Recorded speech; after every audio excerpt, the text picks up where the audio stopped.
After watching Devon's incredible performance at East vs West 23, Denis Siplenkov finally said a lot of positive words about Devon. He said that the match was spectacular, it was beautiful, and it was a powerful fight. Devon is always a great athlete. He has been a great athlete for a very long time. Denis once again said that he told everyone that the right-handed match is going to be a lot more difficult for Vitaly than the left-handed match. It was clear that Larrett was only hoping to slow Vitaly down. You can see he was preparing the king's move, trying to slow him down, and he succeeded. He was planning to do the same thing with the left hand, but his right is stronger.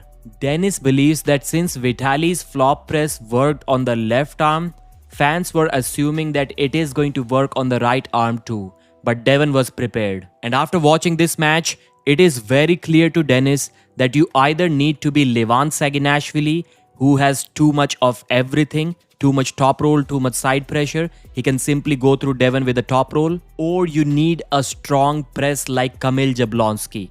You need to be a specialist like Kamil Jablonski who can stay in a flop press for a very long time. No top roll, no hook is going to work against Devon. Man, the way Denis says it, it looks like Hermes Gasparini should probably stop trying to beat Devon.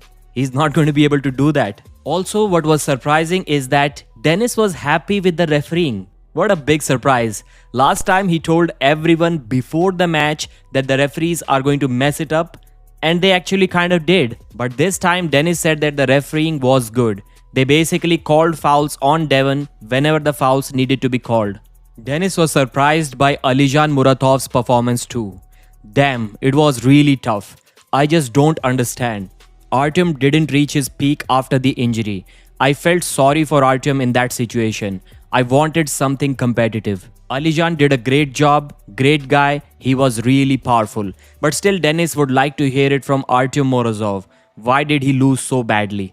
And he would still like to see a David Dadikyan versus Alijan Muratov super match. He believes that whoever starts first in that match is going to win it. But Dadikyan may be out for a very long time. We are going to discuss that in the next video.